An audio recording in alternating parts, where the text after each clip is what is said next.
Welcome back. We ask our viewers to send in questions through our website, homeownertalktv.com.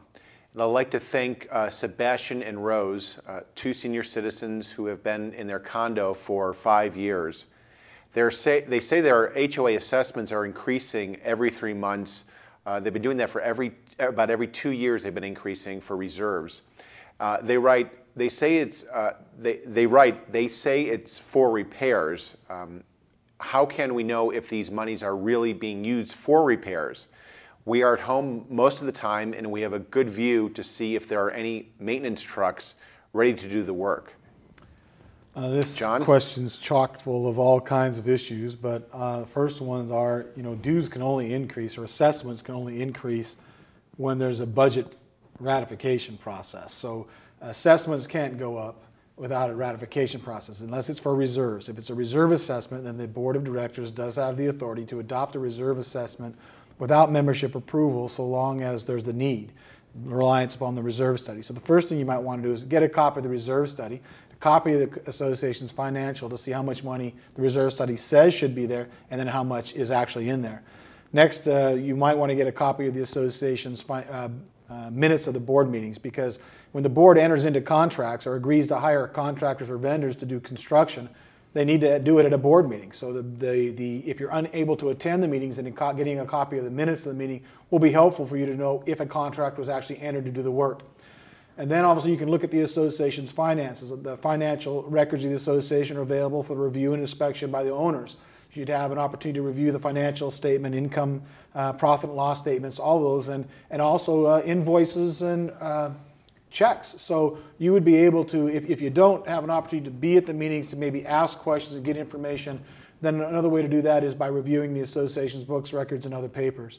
But it's very, very important that you do that. But please understand, one of the many problems associations are having right now is that when only 70% of the homeowners are paying assessments, it's not unusual that there's a shortfall in either the operating or reserve accounts, because it's based on 100% of the people paying, and right now with the economic issues, that's not happening. So, but attend the meetings if you can. If you can't, check the minutes of the meetings, check the association's financial records, and see if that won't help you verify that the money's being used that way. And also please remember that if there is a reserve assessment, every dollar that's collected must go into the reserve account.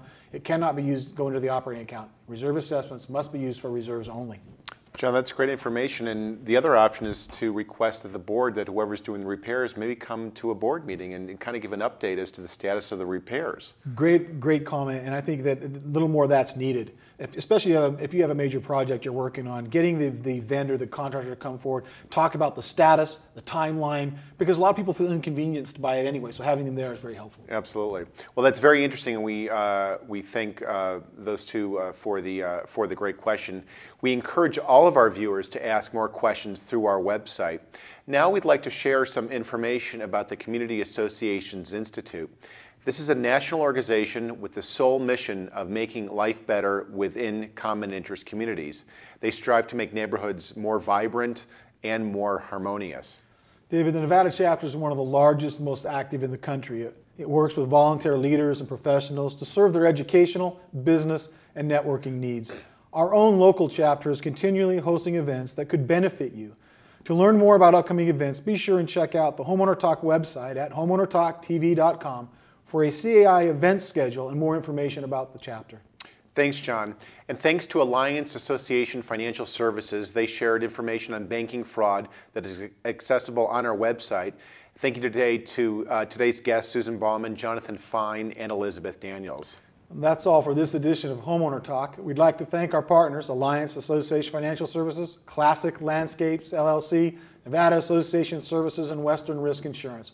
Remember, you can always find information about this program, and you can also drop us a line at homeownertalktv.com. Thanks for joining us, and we'll see you next time on Homeowner Talk.